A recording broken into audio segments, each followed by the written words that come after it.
If you've been on Twitter, Reddit, Instagram, or even YouTube within the last couple of days, you've likely seen a crazy amount of leaks surrounding GTA 6. Someone calling themselves CyberLeak has been dropping clips almost daily, footage that genuinely looks like someone has an actual playable build of the game. Rockstar's been scrambling to issue takedowns to thousands of pages reposting the leaked footage. Take-Two's stock dropped billions in market value in like 48 hours. And here's my hot take. I'm glad this is happening. And I don't say that lightly. I'm not a hater by any means. I've said this plenty of times in my videos. I've loved Rockstar games my whole life. But I genuinely believe this is what happens when a company stops treating its fans like people and starts treating them like a revenue line. This isn't karma in some mystical sense. It's just consequences. Rockstar and Take-Two have done this to themselves, with every decision they made along the way. In this video, we're going to talk about why that is, and why a big chunk of the community seems to share that same sentiment. Let's begin. Let's start with the freshest example, because it's honestly the perfect encapsulation of everything wrong here. Rockstar announced an extended look at GTA 6, basically the first real gameplay deep dive we're getting. Except it's premiering on Netflix first, 6 hours before it goes up for free on YouTube. Now, to be fair, because I can imagine the comments already, it's not a permanent paywall. If you don't have Netflix, you still get to watch it free later that same day. So it's not pay or never see it. But come on, why does a Netflix subscription get you a 6-hour head start on content for a game most of us already pre-ordered? This is a marketing partnership dressed up as a cultural moment, and it means the people most excited for this game, the ones who've been waiting years, get told to either pay for a streaming service they might not want, or sit on their hands and watch the internet flood with clips and reactions before they've even seen it themselves. I just don't understand the logic of intentionally gatekeeping your own hype train. And look, I get it, GTA 6 genuinely is a massive cultural movement at this point. It's not crazy that people want to treat it like one. But that's exactly what makes this so cynical. When something is this big, when the excitement is this real and this earned, the move isn't to package it up and sell early access to it. It's to just give it to the people who built that excitement in the first place. Instead, Rockstar and Netflix looked at years of genuine fan anticipation and saw a monetization opportunity. Every ounce of hype we've built up for this game, for years, is being treated as a resource to extract value from, not something to reward. That's not celebrating a media event with your fans. That's finding the exact moment fans are the most excited, the most desperate for anything, and figuring out how to squeeze a subscriber number or a headline out of it before they get a single frame of gameplay. For over a whole year at this point, we have been begging for actual information. Gameplay, the map, mechanics, cars, anything. And for all this time, Rockstar has only given us 2 trailers, screenshots, and silence. I get that they want to control the narrative, but there's a difference between building anticipation and just leaving your community starving for so long that leaks become the only way anyone gets any real information. And when Rockstar finally did start talking, what actually came out? Pricing. GTA 6 is $80 for the standard edition, $100 for the ultimate edition. And the physical version? It's not even a disc. It's a code in a box, an empty box basically, with a piece of cardboard telling you to go download the actual game. Take-Two CEO Strauss Zelnick defended this by pointing out that over 90% of their business is already digital, so a disc doesn't really make sense. Which, okay, sure, that might be true from a business standpoint, but then explain to me why the digital price has also gone up. If discs are the expensive part and you're skipping them, shouldn't the savings show up somewhere for us? Shouldn't that mean that buying the game digitally should be cheaper? Instead, we got a higher price and less physical value at the same time. That's not a mistake. That's a strategy. I don't buy the framing that this is all about delivering value. Zelnick himself said they price games based on how much they think people are willing to pay for the hype, not based on what it costs to make or distribute. That's not a customer-first mindset. That's a, how much can we extract while everyone's excited mindset. And you're seeing the result of that way of thinking happening in real time now. So here's where it gets interesting. The group behind the recent leaks, CyberLeak, didn't just dump footage for clout. They published a whole manifesto. In it, they talk about all digital releases, no physical disc, locked away single-player DLC, and more. Basically, the exact same stuff a huge chunk of the community has been complaining about for months. Now, whether he genuinely cares about this stuff or just aims to win gamers over to dump money into his crypto coin is a different story. Still though, I think it's worth pointing out how many people resonated with the points he made in that manifesto. It truly shows that most people are not stupid. They can see exactly what's been happening. And I think we've reached a point where most gamers are just tired of being taken advantage of by greedy corporations. And then Take-Two's stock dropped by billions in market value almost overnight. It's bounced back some since, because it always does. This isn't the first leak Rockstar's weathered. But for a moment, the market actually reacted to the idea that trust might be cracking.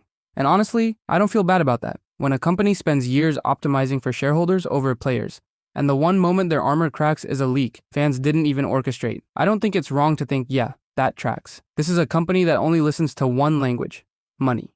Twitter threads don't move them. Reddit outrage doesn't move them. A shaky stock chart does. So if the leaks did anything at all, they reminded Take-Two that consumer goodwill isn't infinite, it's an asset, and you can burn through it. I want to be really clear about something, because it also is important to mention. None of this is the fault of the people actually making the game. The artists, the writers, the animators, the QA testers pulling insane hours. They're not the ones setting the price, greenlighting the Netflix deal, or deciding to cut the disc. Most of them are gamers too. I'd bet a lot of them are just as frustrated with these decisions as we are. They just don't get a say in the matter. The people who deserve the criticism are the ones actually making these calls. The executives, the board, the people optimizing quarterly numbers instead of the player experience. If you want to be mad at the suits, not the people at the bottom of the hierarchy. And honestly, the Netflix thing and the pricing thing aren't even the worst part. They're just the newest symptoms of something that's been building for over a decade. Since GTA 5 came out in 2013, Rockstar has released exactly one other major game: Red Dead Redemption 2 in 2018. That's it. 13 years, one new release. Meanwhile, GTA 5's promised single-player DLC, the stuff that was reportedly in development, got quietly shelved. Instead, all of that content, all of that ambition, got funneled into GTA Online. And Red Dead Redemption 2 Online, it never generated GTA Online level money, and that unfortunately sealed its fate. Compare that to old Rockstar. Games used to ship with actual single-player expansions that added new story content, new characters, new areas to explore. Now, if it's not a live service moneymaker, it doesn't get the resources. Creativity took a backseat to recurring revenue, and it's been that way for over a decade. And then there's GTA Plus, a subscription service for a mode inside a game that is now over a decade old. You already paid for GTA 5. A lot of people have paid for it more than once across console generations. And now there's a monthly fee on top of that just to get discounts, exclusive vehicles, and early access to new content. Early access to vehicles is the part that really gets me. When a new car drops a week early for subscribers, and that car happens to be one of the fastest in its class, that's not a cosmetic perk anymore. That's a gameplay advantage you're paying a subscription for. That's pay to win dressed up as a membership benefit. And I don't think the timing is an accident either. Rolling GTA Plus out now, years into GTA Online's life, means that by the time GTA 6 Online launches, none of this will feel new anymore. It'll just be how things work. That's not lazy timing. That's a deliberate normalization strategy to get even more people to sign up when it eventually launches alongside GTA 6 Online. And this is the part that actually bums me out the most. GTA games have always been satire. They've always poked fun at corporate greed, at soulless companies squeezing every dollar out of people who trusted them. And now, Rockstar and Take-Two are basically becoming the exact kind of company they used to parody in-game. That's why the Netflix deal, the pricing, the no-disc decision, the leaks, none of it exists in a vacuum for me. It all reads like confirmation of a direction they've been heading in for years. And it's not just an online mode problem anymore. Locking a single-player gameplay reveal behind a partial paywall tells me the mindset has spread to the entire game, not just the live service side of it. And that, honestly, is why I keep coming back to my original point. They deserve this, not deserve in a petty way. I mean it in a much more direct sense. This is the natural, predictable result of the choices they've made. You cannot spend over a decade prioritizing shareholders over players, funneling every ounce of creative energy into whatever prints the most money, dressing up price hikes as value, and turning your own fans' excitement into a product to be sold back to them, and then act blindsided when that same fanbase stops extending you goodwill. Trust isn't something you can switch back on right before launch. It's something you build for years, and Rockstar spent those years building something else instead. So when the leaks blow up in their face, when the stock dips, when the headlines are about a hacker group instead of a triumphant reveal, that's the bill coming due. It's what happens when a company treats its most loyal audience like a wallet with a pulse for long enough. I'm not saying I want more leaks, or that leaking is some noble act. It's still someone's work being stolen, and it puts people at risk of scams too. Frankly, I've seen enough leaks. I do not want the leaker to start leaking the story, because I want to experience that for myself. But I'm also not going to sit here and pretend I feel bad that the company's carefully controlled hype machine got knocked off script for once. For years, they've controlled every drop of information, every trailer, every price reveal on their terms, for their benefit. This is maybe the first time in a decade it wasn't up to them. And honestly, that feels earned. Look, I still want GTA 6 to be great. I think it probably will be, judging by the leaks. Rockstar's talent hasn't gone anywhere.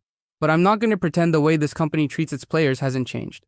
And I'm not going to act shocked when the fanbase they've been quietly milking for over a decade stops giving them the benefit of the doubt. If you want this to actually change, outrage tweets aren't going to do it. Reviews, wallets, and where you choose to spend your money. That's the only language these companies actually respond to. So think about that before November. Anyway, that's my rant. Let me know what you think. Thanks for watching. Make sure to like and subscribe for more videos like this.